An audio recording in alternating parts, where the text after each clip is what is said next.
I'm Aisha, 32, and I let a single reckless sentence slip from my lips, one that I can never take back. It was a fleeting moment of frustration, a burst of pride that cost me everything.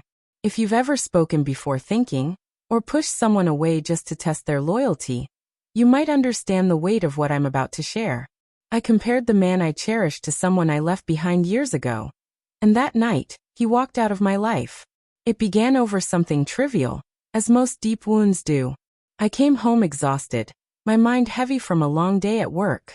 The kitchen counter was cluttered with unwashed dishes, and I felt a sting of resentment. I had hoped they'd be gone by now.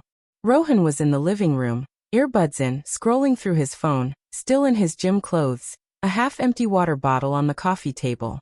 His sneakers were tossed near the door, laces tangled. A spark of irritation flared inside me. I walked over, maybe too forcefully, and said, "You couldn't even clean a single dish?"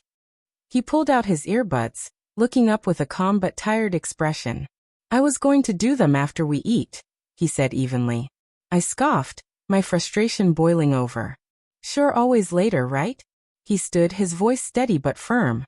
"Aisha, I've been working all day too. I just got back from a run and had to deal with a client call. I'm not on your clock." I could have paused. I could have taken a breath. But instead, I let my pride take over. Karen never made me feel like I had to nag for basic help. I shot back. The air froze. Karen, my ex, was a man who kept everything pristine, who always had the house in order, but who also controlled me, made me doubt myself, and left me feeling small. Rohan was nothing like him, kind, steady, real.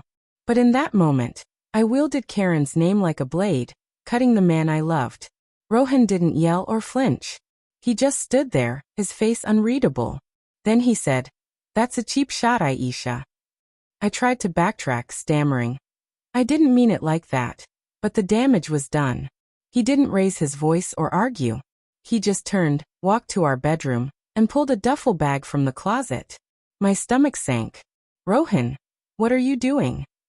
I asked, my voice trembling. "Leaving," he said, his tone flat. "You've made it clear I'm not what you need." I stepped toward him, desperate to close the gap, to undo the words. "That's not what I meant, I swear." He didn't look at me, just kept packing, folding his clothes with precision. "I'm sorry," I whispered. He paused, his hands still, and said, "Don't apologize now. Apologize for the fact that I've spent years trying to show you I'm here for you. And you still measure me against the guy who hurt you." His words sliced through me. Not because they were loud, but because they were true. He wasn't angry, he was wounded. He zipped the bag, the sound sharp and final, like a lock clicking shut. "I've tried too hard to prove I'm not him," he said, standing straight but broken. "But you keep holding me up to his ghost." Then he walked out, past the kitchen, past the dishes, past me. No shouting, no dramatics, just silence. I sat on the couch, the weight of his absence pressing against my chest.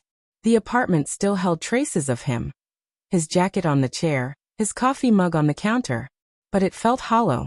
I didn't reach out that night, convincing myself he needed time. One day became 3, then a week. On day 8, I couldn't hold back. I sent a voice message, my voice shaking. "Rohan, I didn't mean it." I was stressed, exhausted, and I lashed out. "You've given me everything Karen never could. Kindness, safety, love. Please, don't let this be over." He didn't respond.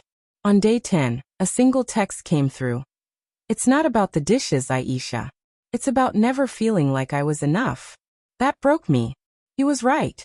Rohan had been there through my darkest moments, holding me when I unraveled, making me laugh with his terrible puns, leaving notes on the fridge just to make me smile.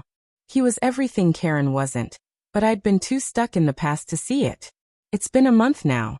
He hasn't come back. A mutual friend mentioned he's crashing at his brother's place. No new relationship, no rebound, just gone. I miss him. Not just the gestures, like the way he'd hum while cooking or surprise me with my favorite dessert. I miss the way he made me feel whole. I took that for granted, and now it's gone. I'm sharing this because I have to believe it matters. Don't let your past poison your present. Don't let a moment of anger speak words your heart will regret forever. And if someone is loving you with everything they have, see them. Value them. Speak with care. I thought Rohan would come back, that love would be enough to bridge the gap. But sometimes even the strongest hearts break under the weight of one careless sentence, one shadow from the past, one mistake you can't erase.